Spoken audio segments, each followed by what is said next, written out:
நீங்க ஒரு தொழில் பண்றீங்க. அந்த தொழில்ல உங்களுக்கு காம்படிட்டர்ஸா இருக்கிறவங்கள நீங்க என்ன மாதிரி அப்ரோச்ல பார்ப்பீங்க? நான் உங்களுக்கு ஒரு 10 செகண்ட் டைம் தரேன். அந்த 10 செகண்ட் டைம்ல உங்களுடைய தொழில் எதிரிங்க அப்படின்னு நினைச்சிட்டு இருக்கீங்க இல்லையா? அவங்க கிட்ட இருக்க எமோஷன்ஸ் என்ன? அவங்கள நினைச்சா உங்களுக்கு வரக்கூடிய எமோஷன்ஸ் என்னன்னு கமெண்ட் பண்ணுங்க. ஸோ, நீங்க வந்து நெறைய பேருக்கு அவங்கள பார்த்த உடனே அவங்களுடைய ரீல்ஸையோ, அவங்க ப்ராடக்ட்டையோ, அவங்க பேசுற விஷயங்களையோ பார்த்த உடனே இவங்களுக்கு எல்லாம் தெரிஞ்சிச்சு போல, இவங்களுக்கு எல்லாம் தெரியும் போல அப்படின்ற ஒரு ஒரு ஒரு எகத்தாளத்துல தான் நம்ம வந்து அவங்க மேல வந்து அந்த கோவத்த காட்டுவோம். ஆனா, எல்லோருமே இந்த உலகத்துல இருக்க எல்லோருக்குமே பாடத்தை சொல்லிக் கொடுக்க வந்த நபர்கள் தான். எல்லோர்கிட்டயும் நம்ம கத்துக்கலாம். இந்த உலகத்துல நம்ம பிறப்பு எடுத்திருக்கிறோம்னா, இங்க வந்து ஒரு வாட்சரா தான் நம்ம இங்க வந்திருக்கோம். இந்த உலகத்த பார்க்க தான் வந்திருக்கோம். அனுபவிக்க வரல. ஸோ ஒவ்வொரு பர்சன் கிட்ட இருக்க நல்லதையும் நம்ம கத்துக்கலாம், கெட்டதையும் கத்துக்கலாம். ஸோ அந்த லேர்னிங்குள்ளே இருந்தால் தான் நம்ம வாழ்க்கையில் நம்ம சஸ்டெயினபிளான பிஸ்னஸ் பண்ண முடியும்.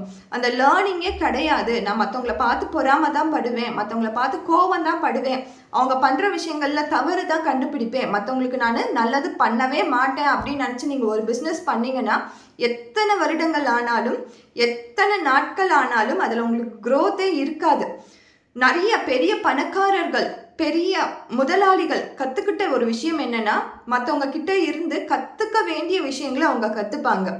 ஒரு புதிய டெக்னாலஜியை கொண்டு வரதாக இருக்கட்டும், புதிய கண்டுபிடிப்புகளை கொண்டு வரதாக இருக்கட்டும், ஒரு புதிய விஷயங்களை மேற்கொண்டு கொண்டு செல்வதாக இருக்கட்டும், இது எல்லாமே அவங்க கற்றுக்கதான் செய்வாங்க மற்றவங்க கிட்ட இருந்து. எனக்கு எல்லாமே தெரியும், நான் தான் இங்கே கிங்கு, நான் தான் இங்கே குவின்னு, நான் தான் இங்கே பிரின்ஸு, நான் தான் இங்கே பிரின்சஸ்ஸு, எனக்கு எல்லாமே தெரியும் அப்படின்னு நினச்சோன்னா அங்கேயே நம்ம பண்ணக்கூடிய பிஸ்னஸ் என்பது ஃப்ளாட்டாக ஆகிடும்.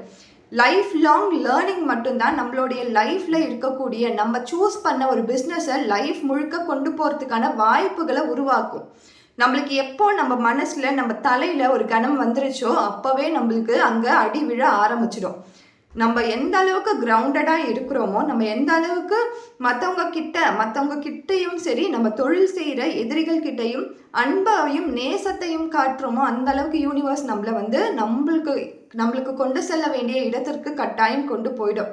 அதனால் யாருமே இங்கே காம்படிட்டர்ஸ் கிடையாது. எல்லாருமே ஒரு லேர்னர்ஸ் தான்.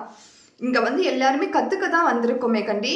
எனக்கு எல்லாமே தெரியும் சொல்கிறவங்க வந்து ஒரு நாளும் அவங்களுக்கு எதுவுமே தெரியாது. 0 மட்டும்தான் அவங்களுக்கு தெரியும். ஸோ உங்களுடைய விஷனையும் உங்களுடைய கோல்ஸையும் செட் பண்ணும்பொழுது உங்களை மட்டும் நீங்கள் ஃபோக்கஸ் பண்ணுங்கள், உங்களை மட்டும் நீங்கள் டார்கெட் பண்ணுங்கள். நீங்கள் மட்டும்தான் உங்களுடைய தொழில் எதிரியாக இருக்க முடியும். தேங்க்யூ.